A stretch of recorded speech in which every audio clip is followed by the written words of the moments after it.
打貿易戰之前嗰個生意非常之好，坐喺度咩都唔使做，樓都唔使睇，其實就有40-50萬落袋，做3個鐘嘅 sales， 佢可以月入最低嗰一個月落袋6-7萬蚊。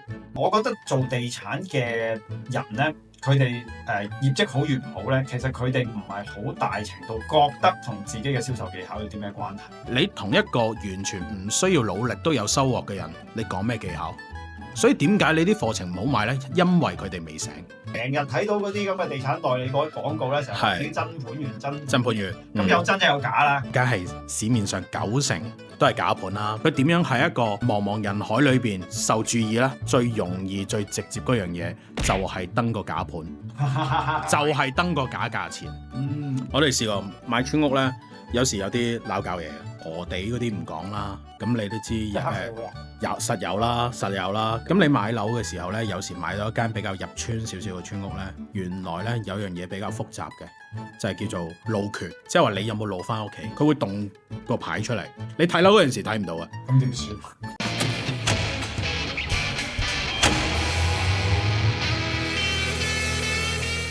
咁啊，今日好開心，我哋嘅銷售不設防啊！第一集嘅嘉賓咧就請嚟咗 Eddie 啊，咁啊介紹下你自己先啦，好嘛？我係 Eddie 啦，咁啊我係Cyberport 創業公司嘅 founder 啦，即係 founder and CEO 啦，創辦人啦。咁我哋而家做緊一個地產科技嘅，大家可以諗一個地產平台係 AI 版啦，即係好似28 House 咁樣嘅 AI 版啦。咁啊，我以前係地產代理，教過書係啦，咁啱啱都出咗本書係啦，咁啊成為作者啊有幸，咁所以就今日上到嚟睇下可唔可以分享多啲關於銷售啊、創業啊、地產嘅睇法咯。係啦。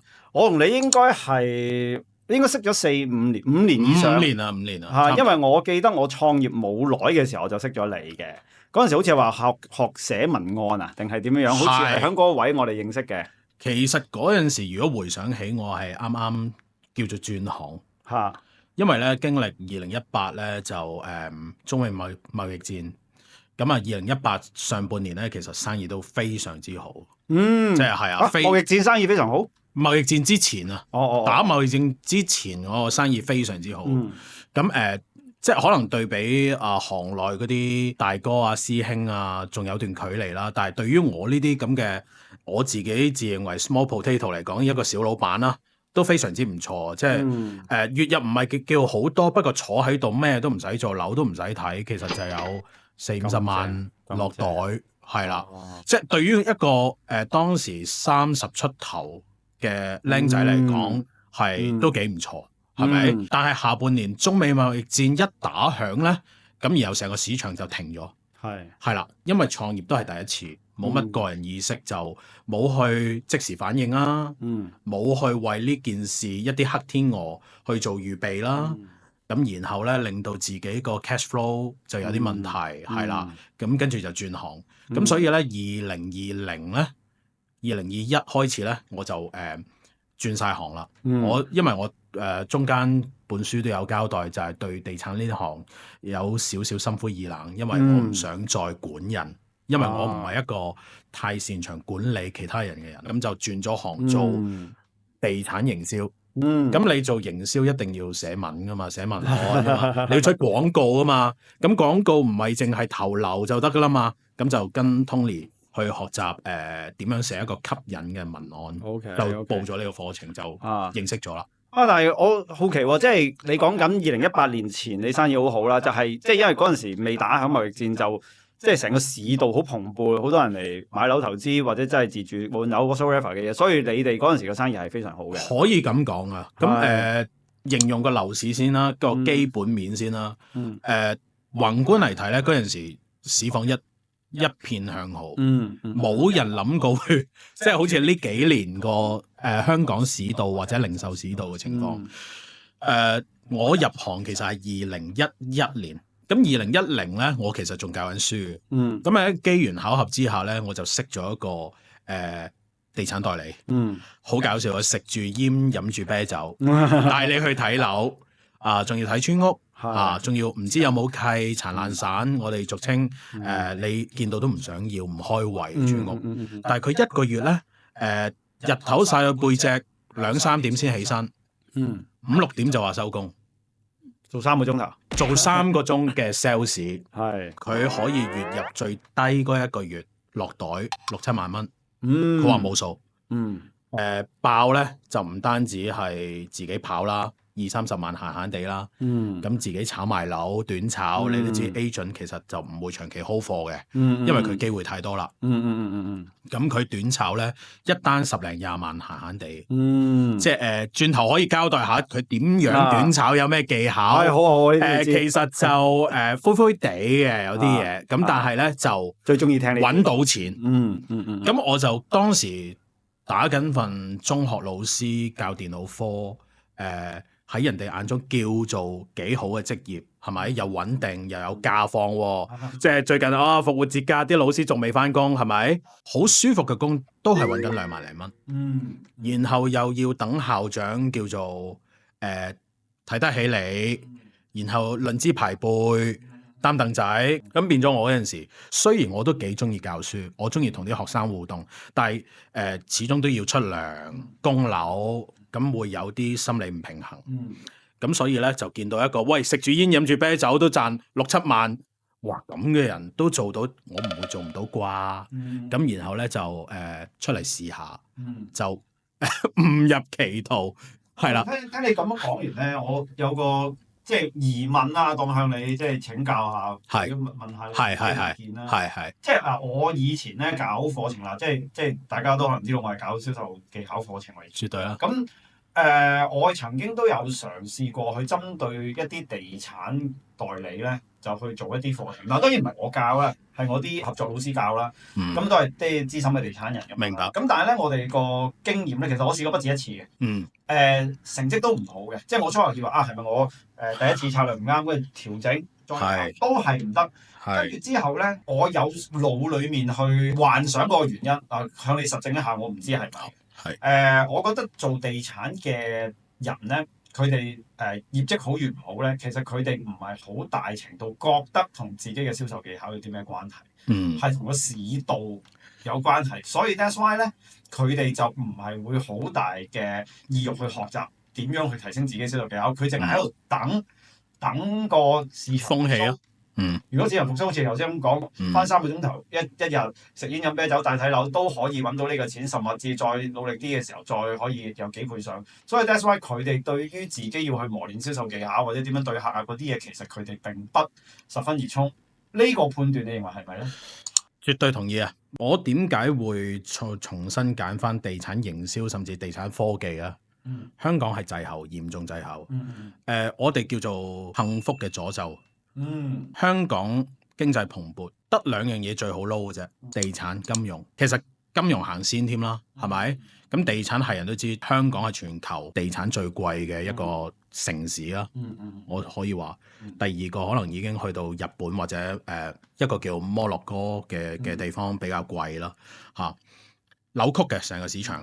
咁但係咧，因為好多嘅政策條件，香港係一個中國嘅窗口。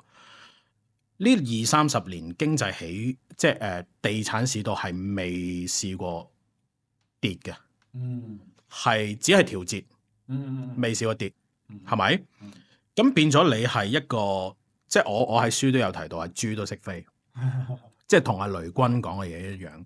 你喺個風口度，咁我唔需要銷售技巧㗎，我唔需要諗地產系統㗎，我唔需要諗盤底客底㗎，啲嘢飛埋嚟嘅。我準時出現，我好彩少少，咪簽張大啲嘅單咯。唔好彩都有啲細單。咁你同一個完全唔需要努力都有收穫嘅人，你講咩技巧？所以點解你啲課程唔好賣呢？因為佢哋未醒。但係呢2-3年嘅蕭條，對於佢哋嚟講係折磨嚟嘅。好多人已經轉咗行，因為使大咗個錢，同埋佢冇實質技能啊嘛。佢銷售唔識銷售，營銷唔識營銷，講系統冇系統，講盤底冇盤底維護，即係佢都唔得閒 update 業主，一日打10個電話，你叫勤力？你一日唔打返100-200個，你都唔合格啦，係咪？即係雖然我哋試緊用 AI 嚟做，咁變咗佢哋而家好多都係揸緊 Uber，係咪？轉晒行，係咪？咁所以我覺得而家個市場係敲響咗個鐘，而家傳媒嗰扎人開始知道數碼營銷嘅重要性，開始知道銷售技巧，甚至乎係銷售管理嘅重要性。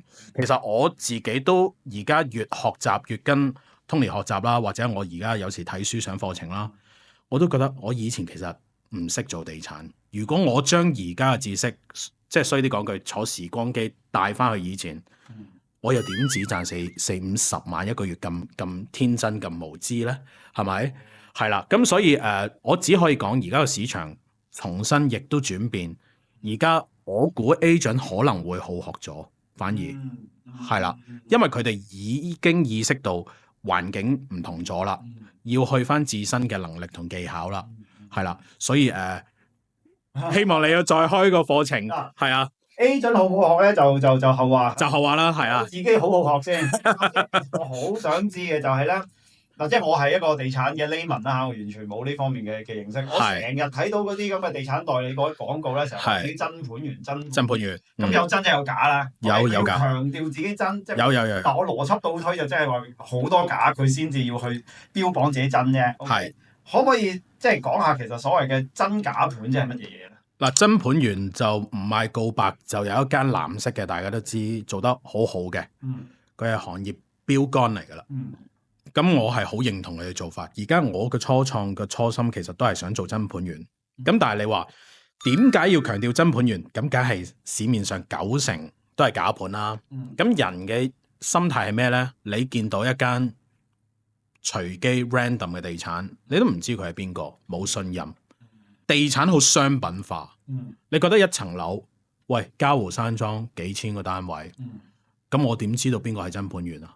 我冇數據㗎嘛。地產而家呢過往10幾20年甚至幾十年，不嬲係賣緊一樣嘢叫信息不對稱。你唔知道有冇盤，你唔知道嗰個盤係咪真，個 agent 講乜你就信乜，唯有其實你都唔想信佢，你都知 agent 係喂，香港呢個市場好唔成熟㗎嘛。一個 agent 可以代表晒業主同埋買家啊嘛。去到一啲成熟嘅市場，譬如美國，其實佢有seller agent， 有 buyer agent，就會公平啲嘅，因為佢冇得一個人揸實晒兩邊嘅價錢。咁然後兩個 agent 咧就係要去 negotiate 嘅。咁但係咧去到香港咧，一個 agent 代表晒兩個 party 兩邊。咁你諗下，其實佢如果手頭上揸到一啲價錢，佢會有優勢。咁呢一個都係個結果，但係即係或者係去到成個交易流程嘅最後啦。咁但係一開始咧，佢點樣揾客咧？佢點樣喺一個茫茫人海裏邊受注意咧？最簡單、最容易、最直接嗰樣嘢就係登個假盤，就係登個假價錢。即係譬如話舉個例啊，日出康城賣緊3房單位 ，let's say 我唔係好熟視啊，800萬咁樣啦，佢登750萬，你都會覺得，咦呢個盤平喎，甚至乎登到730、720，平一成喎，咁你會留意咯，你會 kick 下佢啲相，咦啲相又似層層喎，我可以合理化佢殘裝喎，咁我就覺得，會唔會係和緊冚珍珠機會嚟咧？咁我就會想約呢個 agent 去睇樓。但係當你打電話約佢嗰陣時咧，上吊啦。因為佢由冇你電話變做有電話。然後咧，咁呢啲叫做釣魚盤啦。佢就會話，呢個租咗，呢個賣咗，呢個啱啱業主封盤啊，好多原因你證實唔到啊嘛。咁所以呢幾年咧，網上廣告盛行嘅時候咧，啲平台盛行嘅時候咧，好多人用呢招，亦都 EAA 嘅對策，即係地產代理監管局啦，個對策就係話，喂唔得，你要有樓盤編號，你要有物業刊登日期，佢想從呢啲資料咧去減少假價錢嘅情況。因為你冇得隨意講啦嘛，你登咗個樓盤編號。咁佢就會對翻你自己個人嘅系統，或者係你有冇放盤紙啊？你個放盤紙係幾時㗎？你對翻你個系統嗰個物業編號究竟係咪真確㗎？對翻啲價，喂，你個 CRM 登緊800萬喎，但係點解你網上嘅廣告係登720啊？咁就有問題啦。係啦，佢哋希望咁樣去捉，咁但係又咁講道高一尺就魔高一丈，咁係捉唔晒嘅。咁始終有啲灰色法律罅嘅位咧，咁啊大把 agent 咧，咁我唔講咁多住，係啦，即係都有好多招。我可以講話數啦，衰嘢啦，假盤、假相、假價錢，係啦，乜都有。即係假盤嘅原意就係希望吸引一啲客主動嚟查詢，然後我有咗同你嘅第一次接觸之後，咁個任務完成啦。任務完成啦，跟住之後我就推啲真盤俾你，其實冇咁筍嘅，事實上根本就 exactly 或者啲 agent 好醒嘅，如果 behind 個電話你 WhatsApp，我可以唔覆你啊嘛，我可以屏蔽你啊嘛，即係拉黑啦，係咪？即係 block 咗你啊。我等你出咗嚟先，即係衰啲講句，都係有噶。你係見到嘅 agent 嗰個 moment 之前，其實佢都冇話冇啊。咁但係出到嚟睇樓就會話啱冇咗，好多原因。其實另一個角度，啲 agent 對住唔係淨係即係盤啊，對住客都係咁嘅喎。我都成日收到啲電話咧，個 agent 打嚟話，喂，有個客對你個盤好有興趣喎。你賣唔賣啊？有個人揾緊你嗰棟大廈嘅一啲單位喎，你賣唔賣啊？開口價嚟啦，乜啦嗰啲咁樣。咁我以往年少無知嘅時候咧，我都會覺得咦係真係有人興趣傾下咯咁樣。跟住之後其實就係冇嘅，佢只不過想即係可能摸下你底，知道你想賣幾多錢啊。冇錯。你租樓都係嘅喎，放個樓落去。啲地產就會同你講，咁啱得咁巧有個客揾緊你呢個區域差唔多你呢種盤，喂，你快啲拎條鎖匙落嚟，我帶你去睇。其實佢想快啲攞到你條鎖匙，攞到條鎖匙先，因為鎖匙係稀有噶嘛。即係譬如佢放咗10間地產，佢得2條鎖匙，佢唔想啤10條鎖匙落10間地產，到時我個窗爛咗，咁我歸因點歸因啊？我問邊個啊？你問10個容易啲，定問2個，定1個容易啲啊？所以佢條匙咧，肯定要擺落一間，然後問你過去隔離借。即係譬如話，佢擺落 A 地產紅色咁樣，咁但係然後咧，你係 B 地產咧，你過去紅色嗰邊借咯。係啦，因為佢要歸因，佢驚入邊啲嘢爛咗。咁其實而家咧，我發現咧，即係因為我自己都做媒啦，咁我都發現。即係好多嘅地產 KOL 出現咗，尤其喺即係內地嘅平台啊，小紅書、抖音好勁好多去即係帶你睇啲超級勁豪宅啊嗰啲咁。係。你覺得呢一個嘅模式咧？嗱，我自己都有去同呢啲agent 咧有聯絡過，甚至乎有一個人都嚟過我哋呢度拍小紅書叫套比看房，即係我都即係同佢閒聊嘅時候都講話，其實佢專賣九龍站啊嘛。九龍站。咁佢話其實都真係靠小紅書呢啲係揾到客翻嚟嘅，所以佢 that's why 佢都好即係投放主力去經營咁樣啦。但係咧，我又發現即係輻射翻喺香港市場，我又發現好似冇乜特別。你話喺香港嗱，香港人唔係好多啫。咁我自己都成日上網即係出現啦。我都冇乜見一個即係喺香港嚟講，你講地產 KOL 有冇咧？我真係唔係好噏得出名。係，你覺得呢個現象係點解咧？係即係大陸市場特別容易做啊，定係咩原因導致咁樣樣咧？好多原因。第一個我即刻諗到嘅原因都係信息差。信息差唔係佢哋唔知，而係佢哋知道咧，佢哋認知有個差距。我知道呢樣嘢重要，但係我覺得呢樣嘢好麻煩，要好多錢，好難。咁人有惰性，我哋頭先都講飛開嘅豬。你再叫佢去買，即係去生對翼出嚟，慢慢學習點樣拍翼飛行，太麻煩啦。係啊，即係佢哋會揾過一啲 agency 去做，即係佢哋都可能想揾一啲叫做小紅書 agency。咁啲 agency 原來開下號啊，用 AI 幫你做下啲貼文啊，唔會做爆款啊，拍啲片都係大家好開頭，咁大家好開頭就死咗㗎啦嘛，因為頭3秒劃走咗啦嘛，係咪先？唔可以大家好㗎啦，係咪？咁而家我哋發現就係市場係滯後個信息，佢哋覺得好重要，佢哋有試過揾 vendor，甚至乎有一啲一開始已經躺平投降，呢樣嘢唔屬於我哋㗎啦，我哋等講得俗啲，做多10年收皮㗎啦。係大有人在嘅。我哋係推自己個服務、推自己嘅產品嗰陣時，都遇到好多呢啲阻力。我覺得呢樣嘢應該要出現喺香港市場，但係我哋呢個環境唔知點解未培育到。我都係有一個問號嘅。我將信將疑係，我覺得呢樣嘢要發生，但係咧硬係未有一個 agent 企出嚟好有一股傻勁去發生呢件事。其實我同有幾位即係身邊認識嘅地產代理都有講過，即係佢哋嗱，你知啦，即係任何行業嘅人都係咁噶啦。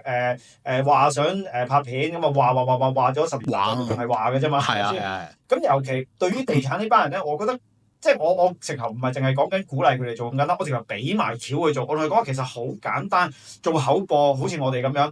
你唔需要話一定要有啲咩好大嘅 set up 嘅，你淨係講下香港嗱，香港即係地產嘅發展咁多年，有好多故事㗎嘛，實嚇咁多。你個區都有故事啊？係啦，咁多大家族啊，點樣發跡？黃埔花園係點樣嚟嘅？當然呢啲嘢可能有100個人講過，但係唔緊要，你再講依然有人聽。你講李嘉誠嘅發跡故事，永遠有人聽。啱，係咪？啱。我就同佢講話嗱，其實好簡單，你起步階段你乜都唔好諗，你眯埋眼拍10條香港地產故事。講10個地產老闆嘅發跡史又好，話10大屋苑樓盤點樣由以前船澳黃埔花園由船澳變成而家咁樣又點？其實我覺得你講故事好過你直接講啲咩樓盤交易數據，冇人睇啊，冇人有興趣。冇第一平台冇流量，第二冇人感興趣。我講呢件事背後其實都係人性，都係呢個地產代理呢個物種咧，係太即時享樂，佢唔會延遲享受，即係多巴胺，人係多巴胺嘅動物。我做咗10條啦，我聽 Tony Sir 講做咗10條啦，冇料到。佢要先看見後相信。咁你點說服呢一班獵人啦？我喺書裏邊講係獵人啦，即係我哋寫咗本書叫《農夫與獵人》。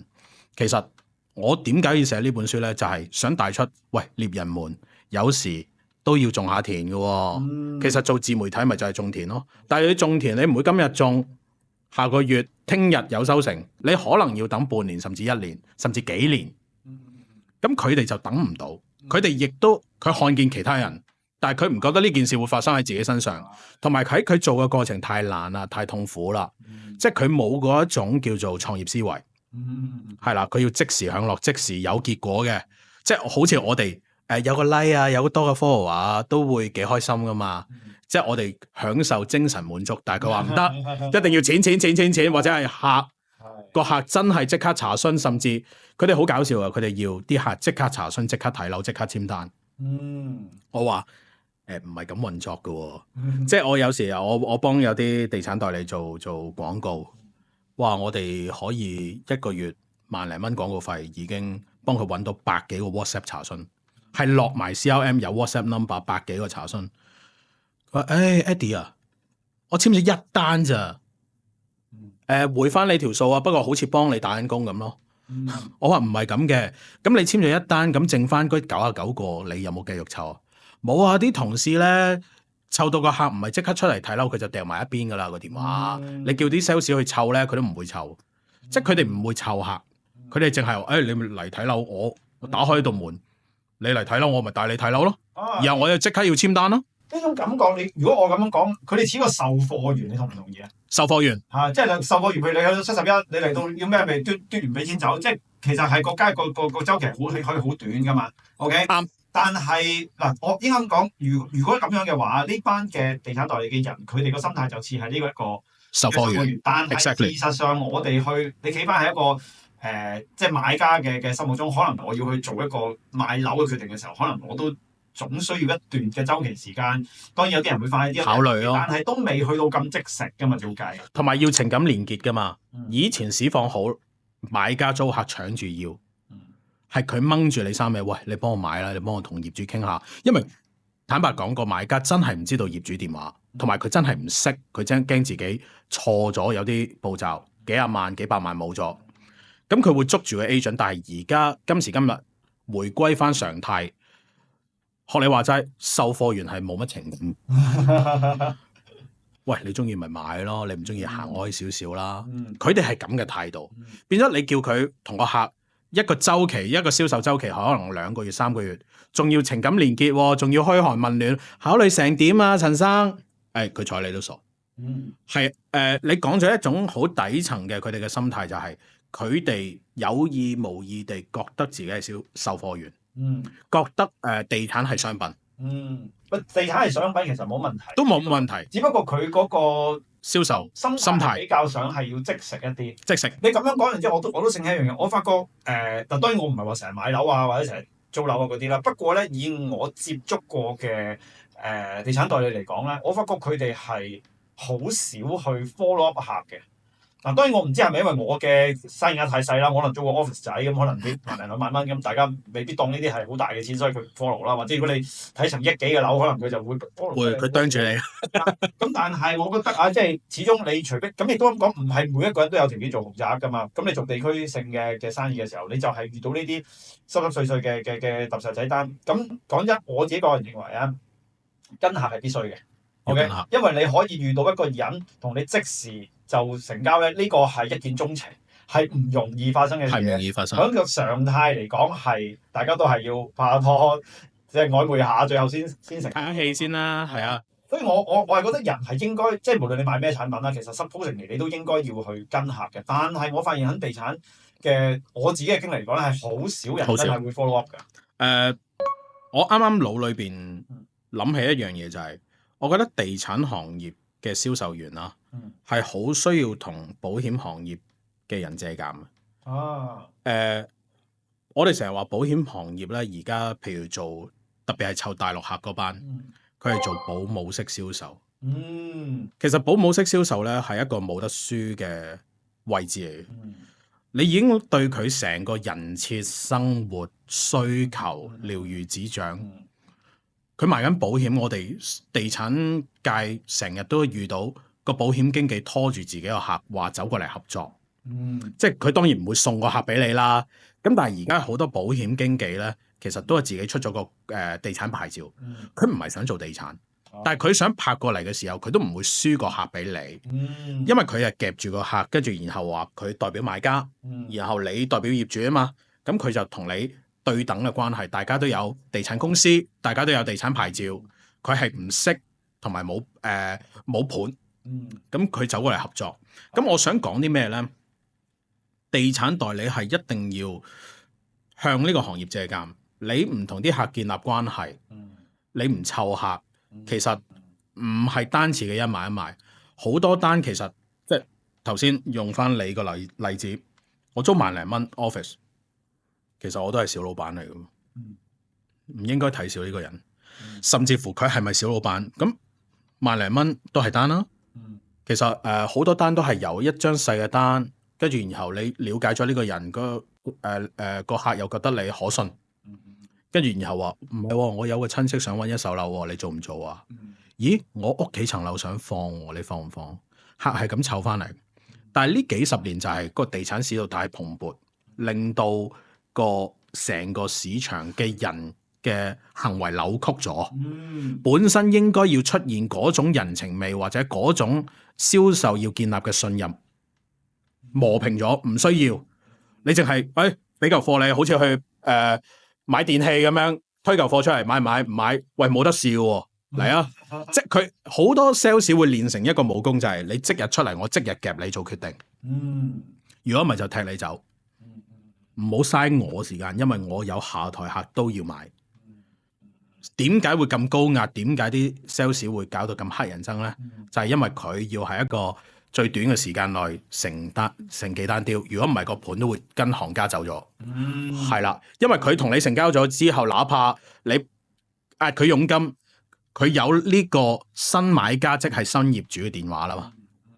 咁佢個盤源仲留喺自己公司，係啦。咁所以佢係想快。但係而家係你想快都快唔到，你係要做翻服務，係啦，所以幾乎其實即係咁睇落，最後應該都可以咁講，其實呢一班嘅 agent 假設就係有頭先所講嘅一系列嘅即係缺點啦，其實都唔係佢哋自己想，係個行業嘅性質喺呢個環境之下孕育咗有咁樣特質嘅人出嚟。佢唔快唔得，佢唔係話唔想同你談情，唔係話唔想做你保姆。不過如果我將呢啲時間放喺嗰度嘅話，個盤走咗，個客走咗，因為可能呢個盤係會好多人爭緊噶嘛。你唔買嘅話，唔好搞住我啦，我梗係睇下一個有比較興趣嘅先啦。因為盤就得一個。冇錯。但係地產就真係嗰個可能有盤源問題。個週期係真係屬於短。呢個都係一個好深度嘅。但係呢一行其實有好多好嘅人，但係就個環境令到呢啲人扭曲咗。然後到佢而家醒嗰陣時，有啲唔好彩已經轉咗行啦，有啲退咗休啦，咁但係有啲如果依然年青啦，或者係未老啦、未退得休嘅時候，咁佢哋要反思。咁而家我都見到唔少人去學習翻，或者係去改變翻自己嘅行為態度。係啦，成個行業係有好轉，所以有時一個週期一個枯榮，可能都會催生到有一啲新嘅景象咯。係啊。你自己咧，即係譬如做地產代理又好，或者做地產嘅 marketing 又好啦嚇，咁多年裏面，有冇一啲令你覺得好深刻印象、好經典嘅一啲客戶可以分享下咧？咁我試下講緊恩客先啦。咁恩客咧有啲啦，真係大家做埋 friend， 真係一齊食飯。佢請埋想我去佢屋企食飯飲酒，當朋友當屋企人咁，係有嘅。唔係幫佢揾錢，我幫佢淨係安居置業，唔係炒樓。我都有炒家，咁但係炒家嗰班未必一定好會同你互動咯。係啦，係有呢啲客嘅。咁亦都嗰啲恩客咧，其實係 friend 到咧之後買樓入貨咧係零空噶。零空咩意思咧？即係話over WhatsApp 俾個盤佢，俾啲相佢。你過嚟收票啊，或者淨係打一個電話。咁我相信呢一行好多人都試過，因為地產真係暢旺嗰陣時咧，你有個基本信任，你話你用 agent 嘅眼光，你話買啦，佢就買噶啦。其實佢有嘅係錢，係啦。咁你幫佢夾住個市係機會。嗰陣時地產做到係好似啲股票經紀咁，係啊。你叫佢入乜就入乜噶啦。咁所以有呢啲客。係啦，最西嘅客，最西有嘅。咁梗係輸打贏要啦，係啦，或者係麻煩啦，都有啲嘅。具體啲啊，即係講具體啲咧就做過啲乜？不如我講唔好講西啊，講一個慘嘅例子啊。好啊，我哋試過買村屋咧，有時有啲鬧交嘢，河地嗰啲唔講啦，咁你都知實有啦。咁你買樓嘅時候咧，有時買到一間比較入村少少嘅村屋咧，原來咧有樣嘢比較複雜嘅，就係叫做路權 right of way。路權即係話你有冇路翻屋企？原來嗰層樓新起嘅，你會諗咁佢都有路起，咁我邊會冇路翻屋企咧？錯啦，原來咧佢建築嗰陣時已經叫做派晒餅仔，建築。或者係佢村長自己起翻嘅，肯定冇問題。咁但係當佢起好咗，佢就會敲你新嘅買家腳骨，就話你翻屋企啊！你知唔知你呢一度你冇路行？你係經過我私人土地去翻屋企嘅，佢會動個牌出嚟。你睇樓嗰陣時睇唔到嘅，因為你睇樓嗰陣時佢唔會動個牌。但係當你買晒樓入晒伙啦，佢就動個牌，呢個係私人土地，甚至佢揾啲鐵絲網圍住。大佬嗰5-6尺路，你揾個鐵絲網嚟圍住，揾個閘嚟圍住，咁點翻屋企啊？揾個直升機掉落去咩？咁我哋試過咧，就有台客幫個客買咗一個好合情合理合法，買咗一個咁嘅村屋。然後最後尾咧，律師樓都睇埋契噶。所以大家買村屋留意咯，即係講啲 off topic 嘅嘢。你買村屋咧，就算揾律師咧，唔代表佢會保你所有嘢穩陣。係啦，咁點算？俾錢，即係要俾過路費。佢要錢啫嘛，咁就同個地主傾咯。然後佢話我買5年10年嘅過路權，佢叫一個 license 賣俾你，可能係20萬30萬。咁你以為自己買平咗？實質原來仲貴過正正經經買一個路邊嘅村屋，係會有好多呢啲鬧交嘢。哇！咁好谷氣喎，即係我直頭係俾人敲詐喎。敲詐其實我哋都好谷氣噶，我哋嘅聲譽差咗。個客咧其實我哋都有少少責任，因為我 delegate 俾啲同事去睇樓，個盤係同事攞翻嚟，即係你都好難一日攞幾廿個盤，然後幾廿個盤都啲噶嘛。然後做晒查冊出晒圖，睇埋個契，問埋個村長有冇問題，你先做啊嘛。咁同埋啲 agent 都係諗住話有盤就賣，賣完就唔理噶啦，係咪先？咁結果嗰單嘢都嘈到上嚟公司嘅，係啦。咁我哋都話喂，冇辦法喎，律師都幫你做咗，我哋介紹晒我哋合理嘅情況，知道嘅情況底下披露晒俾你聽噶咯。咁最後尾個客都冇辦法，但係我自己經歷過嗰個事，個客唔西嘅，個客好人正常人嚟嘅，但係我都會有少少內疚，因為你一年你一間正常嘅公司10幾個 agent， 你交易過百單，你點樣有機會單單上手咧？但係去到一有蛋嘅時候咧，你要拆咧，就去到個經理，甚至係去到個老闆。咁所以嚟得我度都係一啲唔開心嘅嘢。係啦，就拆過呢啲咁嘅蛋咯。其實嗰個年代，如果呢件事有東張的話咧，就可能就賴嘢。咁當然，其實我而家咁講啊，我覺得如果話個責任誰屬，最大嘅責任一定係響搞呢件事出嚟嗰，因為佢擺明裝你嘛。好難講。地產代理條例咧，地產經紀咧係要盡佢最大嘅責任去披露呢啲事。咁然後EAA 就可以問，你有牌喎，你唔係同個客一齊睇咗個圖，或者係披露晒你所知道嘅嘢先咩？呢啲嘢你要去查嘅。地產代理有機會都會上身有責任，罰錢、譴責，甚至乎最差情況啊，唔係釘牌，釘牌係益咗你。我哋試過呢個行業，有時咧你幫個客買貴咗啊，係啊，你要賠翻個差價㗎。係要賠㗎，即係譬如個客有損失啦，可能你個訂俾個假業主 PK 啦，俾咗百零萬訂，喂，點解你唔 stick hold 啊？你要 stick hold 啊，stick hold 嘅意思即係擺律師樓啊嘛。咁點解你俾個業主啊？你有冇查個業主而家爭人錢啊？呢樣又冇做，跟住又唔知個業主個身份，你睇下人身份證，你有冇留 copy 啊？冇留 copy， 死啦！咁然後你係要上身嘅，係我聽過有啲故事，有啲師兄咧實情可能係幫個客蝕咗個訂啊，即係俾咗假業主啦，咁係要賠嘅。有責任㗎，因為你牽涉到一樣嘢都係叫做牌照啊嘛，政府俾你個牌照啊嘛，係有責任㗎。甚至乎而家仲麻煩啲，而家係有一樣嘢叫做反洗錢。你個買家係咪不明來歷㗎？你要去盡職調查佢喎，你發現佢如果買一個太貴嘅樓，你係要申報嘅喎，原來要同上面申報喎，同相關部門申報喎。我而家有個客咧，好似係內地落嚟嘅，咁佢嘅資金來源唔係好清晰透明啊，咁我而家咧就將件事要匯報上去監管機構。如果唔係嘅話咧，唔好意思啦，查嘅時候查埋你。你係咪幫佢一齊使錢？哇！咁似乎而家做地產代理真係個責任重得好緊要喎。重㗎，即係我哋直頭係做一個地產代理，係要除咗樓嘅知識之外，仲要有金融啊、法律啊，即係甚至乎係啲即係好周邊嘅知識都要有。其實都即係唔容易。越諗越同情，即係其實佢哋都唔係容易喎。唔容易。不過又賣下告白啦，小弟就做緊啲類似咁嘅 AI 地產版嘅 ChatGPT 啦，可以問到幫到啲 agent 啦。咁但係學你話齋係真係唔容易，因為持續每個新嘅法例，譬如而家推緊簡樸房，咁然後 EA 又會出一啲叫做執業通告，咁然後叫做教育啲 agent，但係問心有幾多 agent 會真係花咁多時間去 keep 住 update 去睇呢一啲新嘅條例同埋新嘅我哋叫做 practice。做法咧，係咪？因為你唔睇新嘅做法，哇！原來要影印，即係頭先反洗錢，原來要睇身份證要影印埋，要 DD 㗎，然後要上報去啲監管機構㗎，唔知。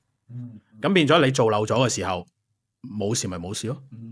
一有事嘅話咧，就上身，有刑事責任，甚至乎可能會民事要賠償，賠個輸咗嘅訂金。係咪？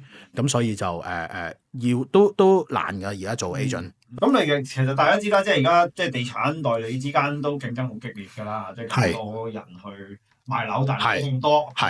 即係你有冇聽過一啲即係喺地產代理嘅之間，即係無論係公司與公司或者人與人之間啦嚇，佢哋嘅競爭有冇啲咩？即係哇，要為咗搶個盤或者搶個客各出奇謀，即係一啲最可能最暗黑或者係最激進嘅手段會係點樣咧？梗係有啦。係點啊？日日都發生緊㗎啦。其實你有冇留意到咧？成日啲地產鋪門口咧有啲 agent 喺度打電話。佢係迫於無奈出嚟打電話。因為你唔可以俾隔離位聽到。喂，隔離位知道你為緊邊隻客邊個盤，大家都競爭緊同一個盤。咁你餵嗰啲肯定係筍盤啦。你唔通唔筍嘅話餵俾個買家咩？咁你餵嘅時候，佢知道你谷緊嗰個盤。呢個世界上有啲人係自己做唔到，都唔想你做到。係啊，我冇得食，我都要掉隻雞髀落地下，你都冇得食，係咪？咁係有呢啲咁嘅黑心人存在嘅。咁我哋咧行業裏邊呢個好普遍嘅咧，就係佢會浪價。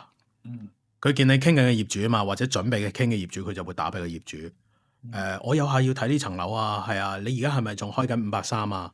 咁其實個同事想傾510嘅，咁佢咪幫你晾住咯。個業主就會話：你公司有第二個同事，或者係第二個 agent，我唔認得係你同公司都得。第二個 agent 有個人睇緊530，咁你想傾510嗰陣時，咪難咗。甚至乎等你傾緊價嗰陣時，佢咪私底下晾個業主。佢覺得呢個盤筍我而家未有客，係未有啫。當我有嗰陣時，我唔想你而家做到。我有個客嚟緊都會上喎。佢會即係好似 keep 住先。係，即係我搞到你揾唔到食，咁我就容易啲。我自己去揾食。Exactly。係啊，呢個就直頭係一間行裏面同事之間。同行啊，你唔好以為同行內部冇競爭啊。同行內部唔使搞咩比賽啊，競爭係激烈嘅。所以點解佢哋要衝出去打電話咯？係啊，同埋又咁講啊，而家 WhatsApp 個效率好低噶嘛，唔覆噶嘛，已讀不回噶嘛。咁打電話又可以俾你聽到，咁所以佢哋會出晒去打電話。行出門口食煙打電話咁咯。其實我諗翻起咧，我自己咧曾經都爭一步係入咗地產界嘅。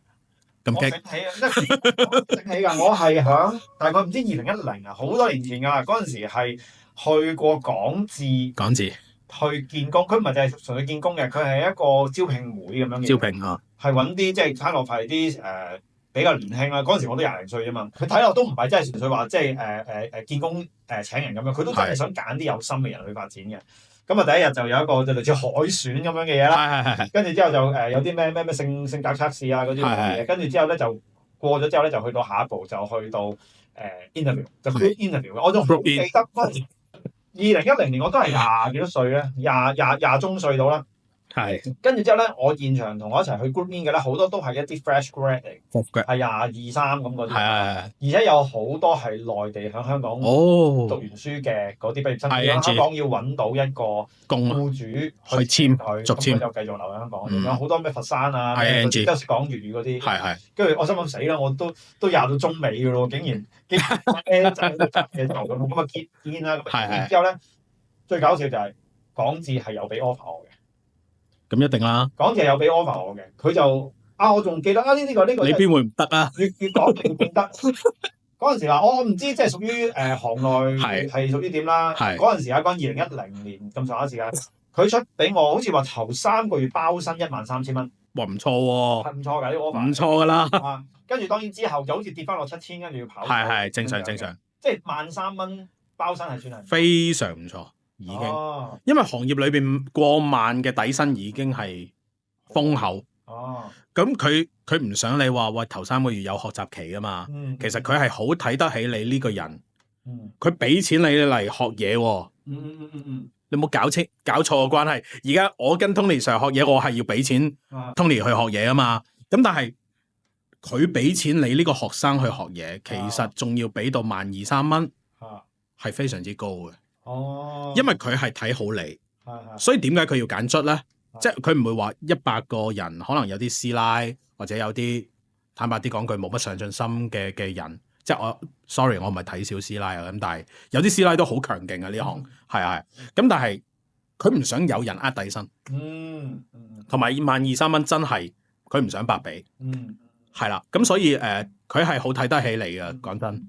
咁其實好多嘅即係 agent 啦，有時做下咧都會即係諗住，不如自己開鋪啦。咁其實你自己覺得一個 agent 去到咩嘅條件出現嘅時候，就代表呢個人佢可以即係有條件去開鋪，自己動之期出嚟做啦。你覺得去到咩？創業好簡單，條件得一個嘅啫，膽。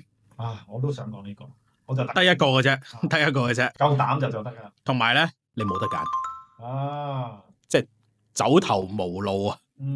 得呢2個選項嘅啫，因為如果唔係嘅話，你得閒中意創業咧，你連公司咩登記 BR 你都遲啲先啦，下個禮拜先啦，做唔到。所以其實與其係話我要喺地產浸咗幾多年先開鋪，倒不如話你而家想唔想賺多啲錢，想唔想再 upgrade 自己，或者係你係咪冇得揀？你譬如話可能個仔個女出咗世，有啲人爛賭啊，爭幾多錢佢要還。冇 ready 啊，即係你有膽，你覺得係去嗰下就 ready。我用我自己嚟做例子啦，可能唔太恰當，但係我11年入行，我13年年中年尾已經開鋪，其他人眼中絕對係 green 啊！你乜都唔識，咪就係乜都唔識，有一種初生之犢嘅無知，反而就創得成。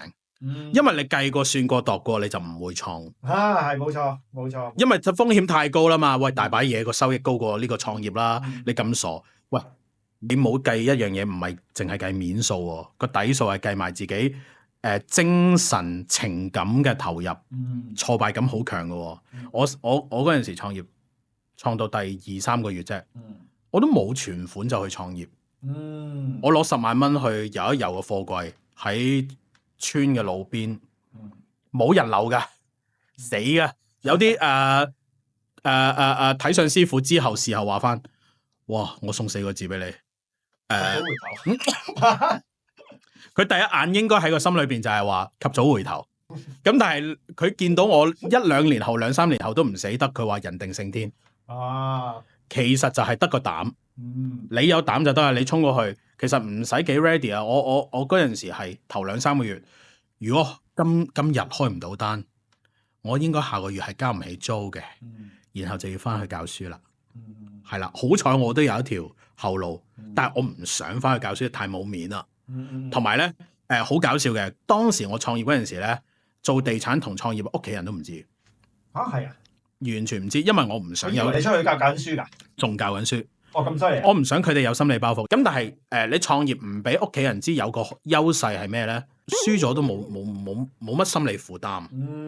因為你要屋企人擔心咧，你會有好多動作咧綁手綁腳。你玩得唔夠放啊！你創業要放㗎嘛，要保證最後1蚊㗎嘛，係咪先？咁你因為其實唔係嗰最後1蚊嗰個問題，係人係一個絕境，真係會激發一啲潛能小宇宙啊！我係相信呢樣嘢嘅，係啊，因為喂你冇客，下個月又要食風噶咯，食草噶咯，咁你咪會諗點樣去揾客？你好認真咁去諗一個問題，然後嗰一刻就會諗起 Tony，喂，我要去學營銷，我要去學寫文案，咁嗰個人就會逼佢學習進化。咁其實呢個都唔係淨係講緊即係 A 準轉做開鋪啦，我諗任何一個創業即係創業者都係。其實你頭先講嘅兩嘢，我都基本都係我相信我認同之餘，我相信大部分創業者都認同，就係一膽二冇得揀，冇得揀。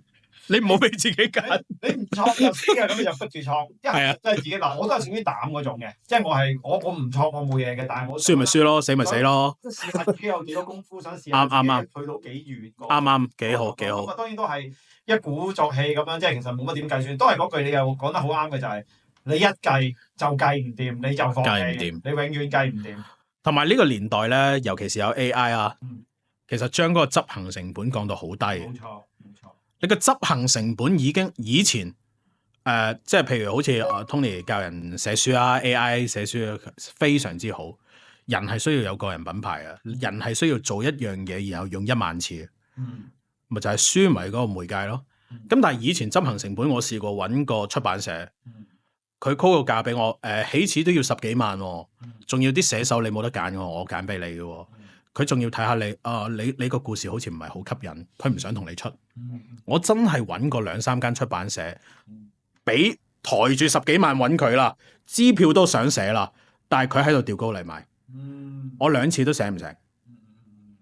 咁揾到 Tony 之後，我用 AI 啦，咁有啲執行力啦，咁樣就做到。所以而家呢個年代其實稀缺嘅唔係執行嘅資源。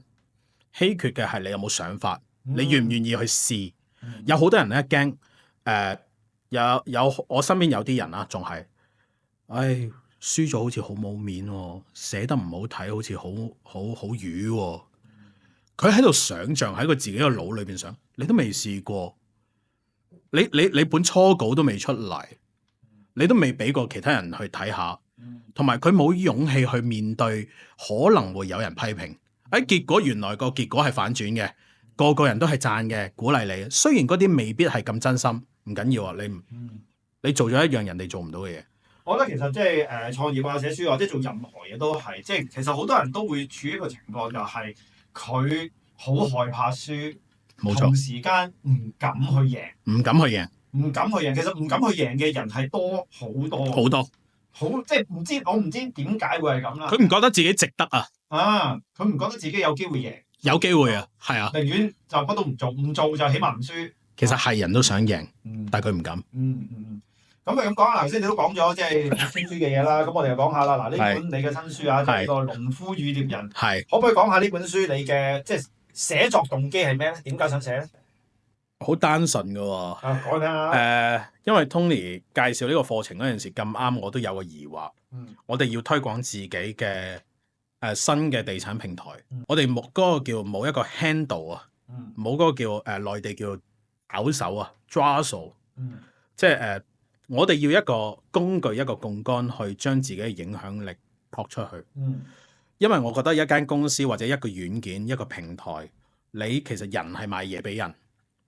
我如果冇自己一個個人 IP 咧，變咗做 marketing 咧都冇一個槓桿，冇一個工具，啲人唔知中意緊啲乜。人係中意人，人係同人冇錯投射嘅對象。因為我係爆數 Tony， 我係跟 Tony 買呢個課程。我用呢一個地產平台，我因為係跟 Eddie，我認為 Eddie 做營銷係啱嘅，做地產嘅初心係好好嘅，擺真盤，我就擺落嚟，我買佢嘅 plan。我覺得人係同人買嘢，人好少係同死物同一個品牌買嘢，好難嘅，唔係唔得，但係喺我哋呢啲咁中小型嘅公司係冇可能。冇錯，你要鬥價錢，你冇差異化喺個市場上面，你要鬥差異化，除非你真係好特別。但係有幾多人有個產品或者科研能力可以令到一個商品變得特別，感覺特別咧，好難嘅。唯一嘅差異化，唯一嘅護城河就係個人品牌。咁然後我又聽到Tony 教我寫書，我想咗好耐，我失敗咗3年都寫唔到一本書。咁然後佢教我8日成書，係咪真啊？我都有少少懷疑啊，唔好介意。我係有少少懷疑，吹水8日。結果我好中意你 launch 個 course 嘅時機啊！你啱啱喺年28、年30 launch， 年29，今年係冇年30嘅，所以年29就食好正。係啦，因為我係放假，我係一個典型嘅宅男。你唔 launch 嘅話，我就去咗打機噶啦，或者係陪下啲女攬下啲女噶啦。但係你俾咗一個絕佳嘅新年活動我，咁我大年初一咧，上晝同我阿爸阿媽拜完年之後咧，外父外母拜完年之後咧，下晝我就閉關，夜晚我就寫好啦。咁所以就真係享受到唔需要8日都成到書嘅快感，同埋咧坦白講，人活到我今年42。都叫做有少少經歷，有少少故事，唔成功，但係喺其他人眼中叫做可能係特別有趣嘅故事，都可以分享到少少。咁所以如果用翻你嘅方法去寫呢本書呢，唔好講好唔好賣啦，咁但係至少都有本書本身去宣傳話我係一個作者，我可以將自己嘅想法擺喺呢本書或者宣傳書嘅過程當中，其實已經係對我自己個人嘅宣傳啦。即係冇咁 hard sell 嘛，我周圍同人講 Eddie 好勁好叻，冇人信。但係 Eddie 寫咗本書，好似有啲唔同。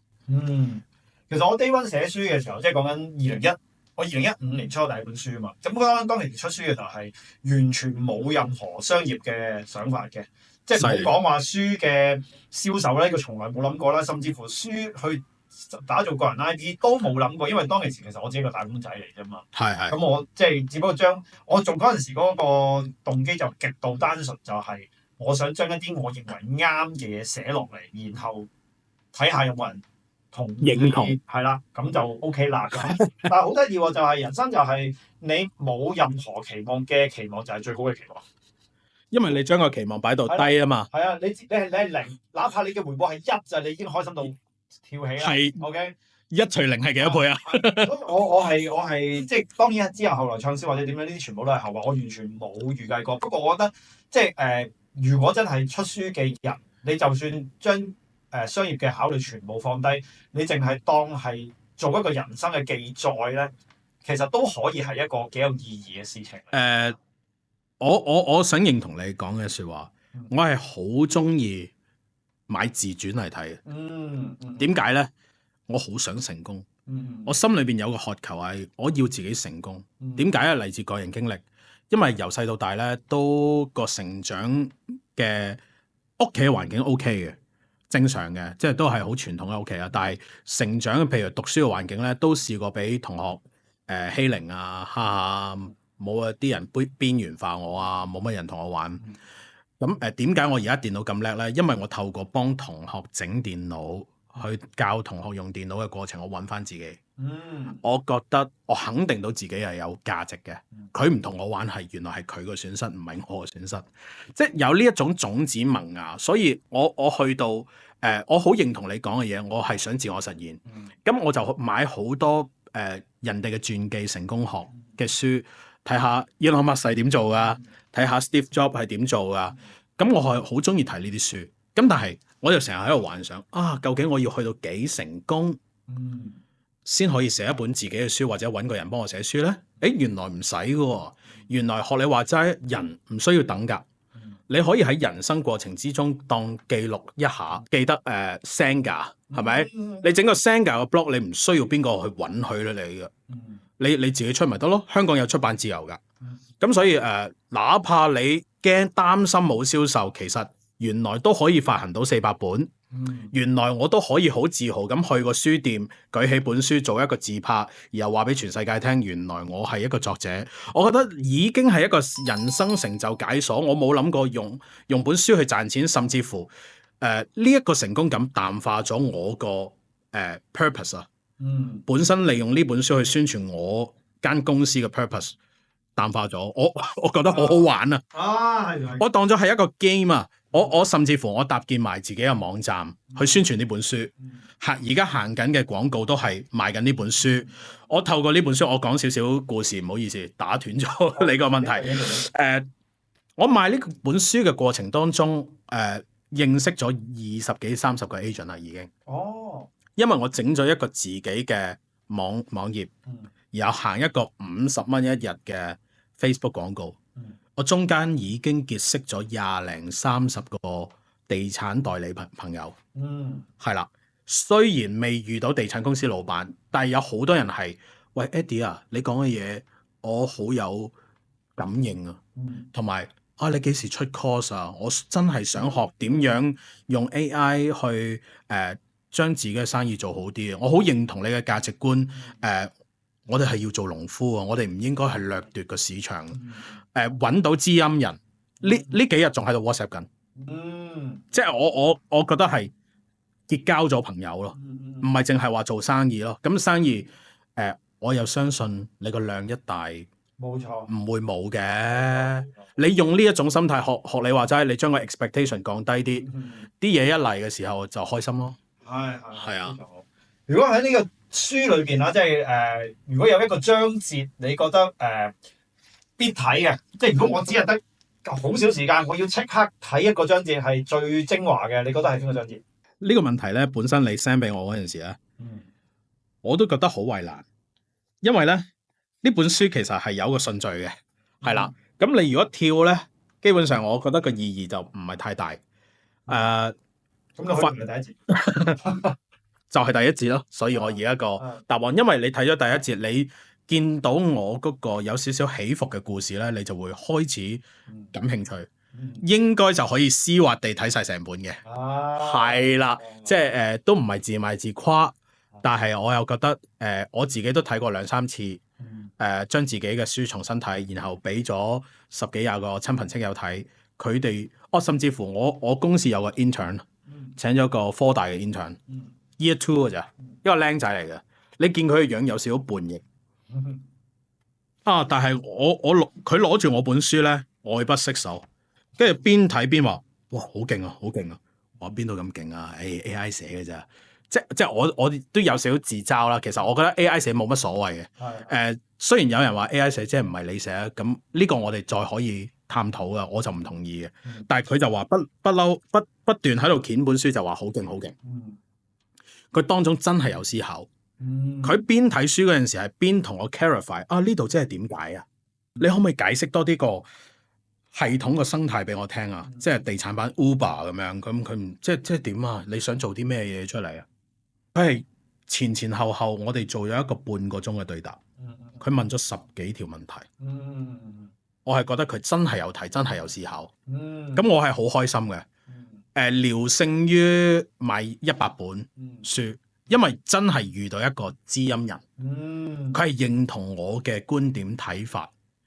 嗱，再重新同觀眾重申下 ，AI 寫書咧，你自己冇故事、冇觀點、冇睇法咧，寫出嚟係冇人想睇嘅，即係只係一篇字，連一篇文都唔係，所以就真係唔好睇小 AI 寫書，因為 AI 係真係會提煉、萃取翻你嘅個人想法、觀點，所以我絕對係有故事呢本書。我都回應翻你啊，即係其實我覺得 AI 寫書。算唔算係即係我 AI 先算咧做咗個作者咧？咁呢個其實就即係睇你自己覺得係點睇啦？點樣去定義乜嘢叫做一個作者？因為事實上而家你講緊出書係咪好多人都係自己一筆一字寫咧？其實好多都唔係㗎。Ghostwriter 口述再俾人寫，講真佢都唔係真係自己寫出嚟。都唔係啦。不過最重要嘅都唔係呢樣嘢，唔係呢樣嘢。我覺得文字只係一個載體。載體啊，真正承載嘅係思想。冇錯。其實頭先你所講嘅想法係你有思想，你用文字呢個載體去交流俾其他人知道啫，就咁樣。個交流嘅嗰個字係咪你寫唔重要啊？個思想屬於你咪得咯。冇錯。文字啊、語言啊，甚至乎藝術、音樂，其實都係一個交流嘅載體，真正灌輸嘅思想啊嘛。咁所以即係我係完全冇呢方面嘅所謂嘅道德包袱。哎呀，唔係我寫嘅喎，我一啲呢啲包袱都冇，因為我有嘅係思想。啱，即係人都有個工具㗎啦。點解寫嗰個唔係你咧？係啊，你咁叻，你又自己寫一本啦，係咪？即係如果你一個人嘅生活係好空洞、好蒼白無力嘅，哪怕我俾最勁嘅 AI 工具你寫出嚟嘅嗰篇嘢都唔會感動到人咯。至少唔會屬於你咯。係，冇錯，非常好。係。